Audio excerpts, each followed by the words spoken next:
ഞാൻ ശാന്ത വിജയ്. ഒരു ഒരാൾ അദ്ദേഹത്തിന് ജോലി കിട്ടാനായിട്ട് എത്രയൊക്കെ ശ്രമിച്ചിട്ട് സാധിക്കുന്നില്ല. ഇൻ്റർവ്യൂ ഒക്കെ ധാരാളം അറ്റൻഡ് ചെയ്യും. അതിലൊന്നും ഒരു പരാജയം വരേണ്ട കാര്യവുമില്ല. പക്ഷെ ജോലി ലഭിക്കുന്നേയില്ല. അതിനെപ്പറ്റി ഗൃഹനില വിശദമായിട്ട് പരിശോധിച്ചപ്പോൾ മനസ്സിലായ ഒരു കാര്യം അവരുടെ കുടുംബപരമായിട്ടുള്ള കുറച്ച് ദോഷങ്ങളായിരുന്നു.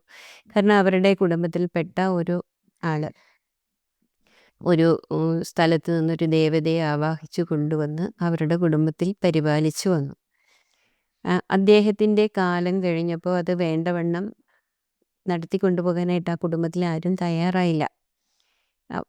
അപ്പോൾ അത് പരിരക്ഷിക്കാതെ ഇരിക്കുന്ന ഒരവസ്ഥ അതാണ് ജാതകത്തിൽ കണ്ടത്. അത് മാത്രമല്ല ആ ദേവതയുടെ ഒരു ദുഃഖം അല്ലെങ്കിൽ ആ ദേവതയുടെ ഒരു അവസ്ഥ ആ കൊണ്ടുവന്ന ആൾ മരിച്ചു കഴിഞ്ഞിട്ട് ആ സോളിനും വളരെയേറെ ദുഃഖമുള്ളതായിട്ടാണ് കണ്ടത്. അപ്പം ഞാൻ അതിനെപ്പറ്റി അവരോട് സംസാരിച്ചപ്പോൾ അവർ ചോദിച്ച ഒരു കാര്യമുണ്ട്.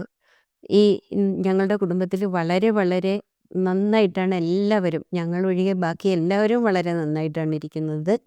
എല്ലാവരുടെ എല്ലാ കാര്യങ്ങളും ഭംഗിയായി നടക്കുന്നു. കുട്ടികളുടെ വിവാഹം നടക്കുന്നു, ജോലി കിട്ടുന്നു, എല്ലാം വളരെ നന്നായിട്ടിരിക്കുകയാണ്. എന്തുകൊണ്ടാണ് ഞങ്ങൾക്ക് മാത്രം ഈ ദോഷം വരുന്നത്?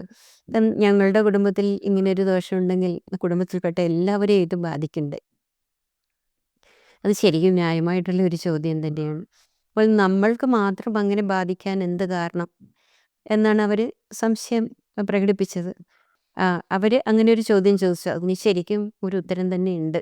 കാരണം ആ പൂർവികമായിട്ടുള്ള വ്യക്തി ആ ക്ഷേത്രം പരിരക്ഷിച്ചു, വളരെ കാലം ജീവിച്ചു. അതിനുശേഷം ഈ ആ സമയത്ത് അവരുമായി ബന്ധപ്പെട്ട് അവിടെ കഴിഞ്ഞിരുന്ന സോളുകളുണ്ട്, ജീവിച്ചിരുന്ന ആളുകളുണ്ട്. ആ ആളുകളുടെ വേണ്ട ഒരു സപ്പോർട്ട് കിട്ടാതെ ഈ ആചാരങ്ങളൊക്കെ തുടർന്നു പോകാൻ തടസ്സമായി നിന്ന വ്യക്തികൾ അവരും ഈ ജന്മത്തിൽ ഈ സ്ഥലത്ത് തന്നെ, ഈ കുടുംബത്തിൽ തന്നെ ജനിച്ചിട്ട് ആ കർമ്മം പൂർത്തിയാക്കേണ്ടതുണ്ട്. അതുകൊണ്ട് അങ്ങനെയുള്ള സോള് റിപ്പീറ്റഡ് ആയിട്ട് ഒരേ കുടുംബത്തിൽ തന്നെ ഓരോ കർമ്മവുമായിട്ട് ബന്ധപ്പെട്ട് വന്ന് ജനിക്കുന്നതായിട്ടാണ് കാണുന്നത്. കാരണം ഈ സോളുകൾ നമ്മളിപ്പം മരിച്ചു കഴിഞ്ഞാൽ നമ്മളുടെ ജീവൻ ശരീരം ഉപേക്ഷിക്കുന്നു. ജീവൻ യഥാർത്ഥത്തിൽ എത്തേണ്ട സ്ഥലത്ത്, അതായത് പിതൃലോകത്ത് എത്തി വിശ്രമിക്കുന്നു. അത് പിതൃലോകത്ത് ഒരേ സമാന സ്വഭാവമുള്ള സോളുകളൊക്കെ സമാന സ്ഥലത്ത് പോയി കൂടി കഴിയുകയും അതിനുശേഷം ഒരേ കുടുംബത്തിലേക്ക് തന്നെ ജനിക്കുകയും ചെയ്യും. നമ്മളത് കാണുന്നതാണ്. നമ്മളുടെ കുടുംബത്തിലുള്ള പല വ്യക്തികളും അനുജന്മ നക്ഷത്രത്തിലോ നമ്മളുടെ നക്ഷത്രത്തിന് തൊട്ടടുത്ത നക്ഷത്രത്തിലുള്ള ആൾക്കാരൊക്കെയാണ് വന്ന് ജനിക്കുക.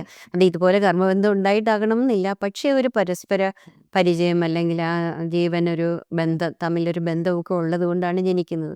അതേപോലെ പോസിറ്റീവായിട്ടുള്ള കർമ്മങ്ങളായാലും നെഗറ്റീവായിട്ടുള്ള കർമ്മങ്ങളായാലും അതേ കുടുംബത്തിൽ തന്നെ ജനിച്ച് ജീവിച്ച് അതിന് പരിഹാരം കണ്ടെത്തി മടങ്ങിപ്പോകുന്നതായിട്ട് നമ്മൾ ധാരാളം ജാതകങ്ങളിൽ കണ്ടിട്ടുണ്ട്.